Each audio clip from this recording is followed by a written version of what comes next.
एक crime branch की team ने अभी पिछले सप्ताह में पाकिस्तान की जो खुफिया एजेंसी द्वारा संचालित आर्म्स नेटवर्क के एक पूरे गिरोह का भंडाफोड़ किया था और उसमें 4 लोगों की गिरफ्तारी हुई थी। एक मनदीप और एक दलमिंदर, जो पंजाब से जिन्होंने वेपन रिसीव किया और जिनको डिलीवरी देने के लिए यहाँ पर आना था। इनकी पूछताछ की गई, गहन इनसे पूछताछ की गई थी। इनके पोजेशन से 8 वेपन रिकवर हुए थे जो टर्किश मेड थे और चाइना मेड थे। इनसे जब पूछताछ की गई और डिटेल्ड में इंटरोगेशन किया गया तो इन्होंने अपने डिस्क्लोजर स्टेटमेंट में एक शख्स को एक वेपन देने की बात कबूल की जो पंजाब में जिसकी लोकेशन पाई गई थी। इस शख्स का नाम बंधु मान शेखो था, जो जिसको इन्होंने बताया कि एक चाइना मेड की पिस्टल जो PX.3 की जो पिक्सल थी चाइना मेड, उसको इनको सेल आउट की थी, अभी बेची थी। बंधुमान शेखों के बारे में जैसे ही जब सर्च किया गया तो इसका पता लगा कि ये बाहर भी विदेश में भी एक जगह पर किसी वारदात में इसका शामिल होने का नाम शामिल आया। तो इस आदमी की करेक्ट आइडेंटिटी एस्टैब्लिश की गई और इस पर रेकी की गई। इसके जितने भी रिलेटेड इसके डॉक्यूमेंट थे वो वेरीफाई किए गए और काफ़ी मेहनत के बाद क्राइम ब्रांच की टीम ने DCP संजीव यादव के नेतृत्व में लुधियाना में एक रेड की जिसमें इस शख्स को गिरफ्तार किया गया। तो बंधुमान सिंह शेखों को गिरफ्तार किया इसमें, और इसके पोजीशन से जो पिस्टल बताई गई पिस्टल थी वो इससे रिकवर हुई है। इसकी तफ्तीश के दौरान इसने कन्फेस किया है कि इसने अगस्त 2025 में इसी साल में 7 अगस्त को कनाडा के सरे एक टाउनशिप है वहाँ पर, उसमें कैप्स कैफ़े पर इसने फायरिंग जो हुई थी, जो इंस्टेंस हुआ था वहाँ पर, इंसिडेंट हुआ था, उसमें लॉजिस्टिक सपोर्ट प्रोवाइड करने की बात इसने कबूल की है। उस वारदात में जो गाड़ी यूज हुई थी वो गाड़ी इसी ने प्रोवाइड की है, इसने कबूल किया है। और वारदात के बाद जो गाड़ी रखी गई थी, जहाँ पर जिस पार्किंग में रखी गई थी, वो पार्किंग भी इसी ने अरेंज की थी और इसी ने वहाँ पर गाड़ी रखवाई थी।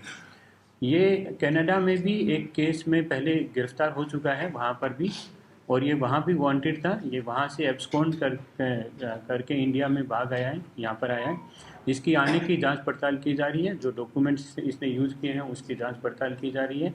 और इसके जो बाकी एसोसिएट्स हैं और जो कनाडा में भी जो जिस वारदात में जो 2 लोगों के शामिल होने की बात आई है, दलजोत और गुरजोत, जो 2 आदमी जिन्होंने फायरिंग की है, उन पर भी आगे तफ्तीश अभी जारी है, काम कर रहे हैं उसके ऊपर।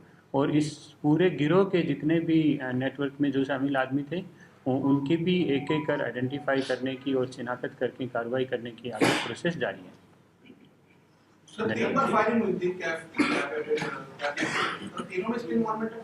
नहीं, इसने अभी प्राइमरी पूछताछ में इसने जो 7 अगस्त को जो वारदात हुई थी, जो गोल्डी ढीलों के बोलने पर इसने बताया है, गोल्डी ढीलों और कुलवीर सिंधु के बोलने पर ये फायरिंग हुई थी, 7 अगस्त की वारदात है। उसमें जो कार प्रोवाइड की थी वो इस आदमी ने प्रोवाइड की है। सर वही तो सेम कनाडा का दोष को इसके नाम ही करेगा, वो कौन थे, क्या नाम है उनका, क्या उसके बारे में कुछ पता चल पाया नहीं? हाँ, मैंने बताया नाम उनका, मैं बताता हूँ। जो 2 आदमी जिनको गाड़ी प्रोवाइड की थी, गाड़ी प्रदान की थी इसने, वो दलजोत सिंह रहल है और गुरजोत है जिन्होंने फायरिंग की थी वहाँ पर। ये दोनों लोग अभी वहाँ पर अभी प्राइमरली इनकी कनाडा में ही होने की बात सामने आई है, लेकिन इन पर जो तफ्तीश हमारे इन पर अभी की जानी है वो अभी चल रही है। सर हथियार कहाँ से इसे मिल रहे थे? इतनी हमने से कई जो इंस्टा पे इसकी जो फोटो डली वीडियो है, इतने हथियार कहाँ से मिल रहे थे? आप कौन से इसकी बात करें कि जो पिछले हमने इसी की बात करें?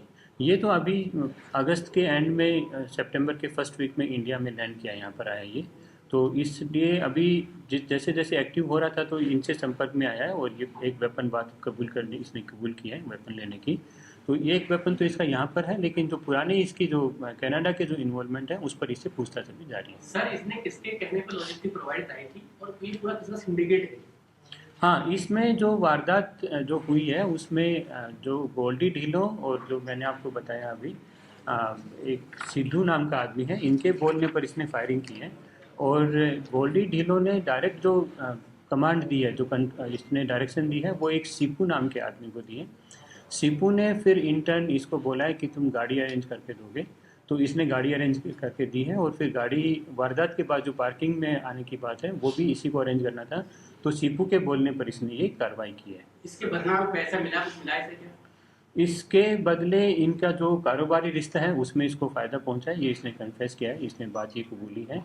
और ये अभी इंडिया में भी इसके आने की बात, इसमें जो इन्वेस्टिगेशन जारी है उस पर भी इसके कई सारे तथ्य अभी उभर कर सामने आने हैं। So has he disclosed about, this said, has he disclosed about the modus operandi, the nexus, how they are operating in Canada? Because this was a very high profile case where multiple shootouts happened. So what is he disclosed about the manner in which they have been operating in Canada? Yes, yeah, इसको I have also interrogated him for the time, for some time, and what was revealing was a lot of gang activities. They are active on the Canadian soil also. Yeah. Okay, so per se they have no linkage based in India as of now. They are operating there and they are targeting people for sake of extortion, sheer extortion. The instant cause in this incident was also to mount pressure on the owner of the cafe and to extort money from him. That was the purpose. But in some social media posts, they had claimed that they were religiously earned. Do you think that they were actually? So far, what I could make out from the interrogation we have conducted, the extortion was the primary. Sir, any links with the Khalistani gang? That is under investigation. Sir, जो हथियार जब caps cafe के ऊपर firing हुई, वो हथियार क्योंकि videos बना के उन्होंने सर्कुलेट किया सोशल मीडिया पर, जर्नलिस्ट को भी भेजे, तो क्या उसमें भी हथियार इसी ने सारे मुहैया कराए थे वहाँ पर? अभी तक की जो तफ्तीश में इसने कन्फेस किया वो सिर्फ कार प्रोवाइड करने की बात आई है सामने में, और जो कार की पार्किंग की जो बात सामने आई है, इंसिडेंट के बाद जो कार पार्क हुई है वो भी इसी ने अपने पड़ोसी के घर में इसने अरेंज कराई है, तो वो दो बात इसने कबूल की है। सर, अभी यहाँ कुछ प्लान कर रहा था क्योंकि उसने हथियार लिया, जो इनसे पहले 4 मामले पकड़ा उसने इसने हथियार भी लिया था।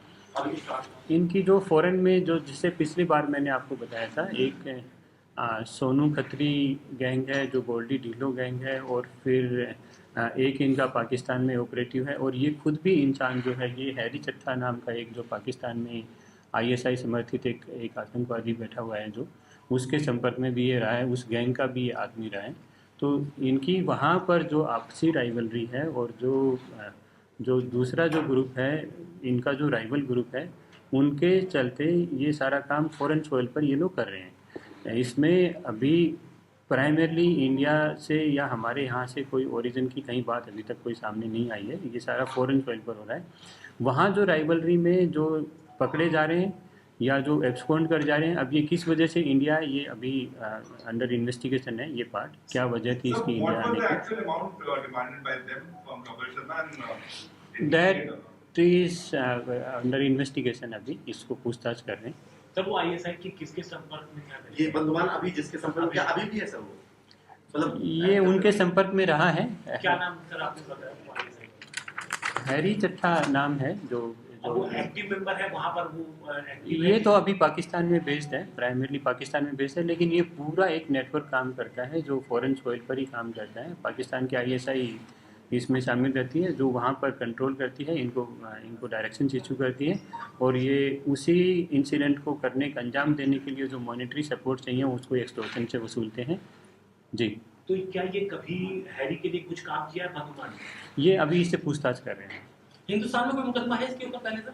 इस पर एक केस पुलिस का केस है लुधियाना में, 2019 में 307 का अटेम्प्ट टू मर्डर का इसके ऊपर एक केस है। सर, प्रेसिडेंट भी रहा है। हाँ, पॉलिटिकली इलेक्शन में आया सर ये। सर, लुधियाना में कोई चुनाव लड़े हैं इसने? स्टूडेंट पॉलिटिक्स ये बात तो अभी तक सामने नहीं आया है। है सर। कॉलेज टाइम में इसने इलेक्शन कंटेस्ट सर, ये किया। लुधियाना में पकड़ा कहाँ गया, मतलब छुपा कहाँ था ये? वो सारी बात नहीं बता पाएंगे।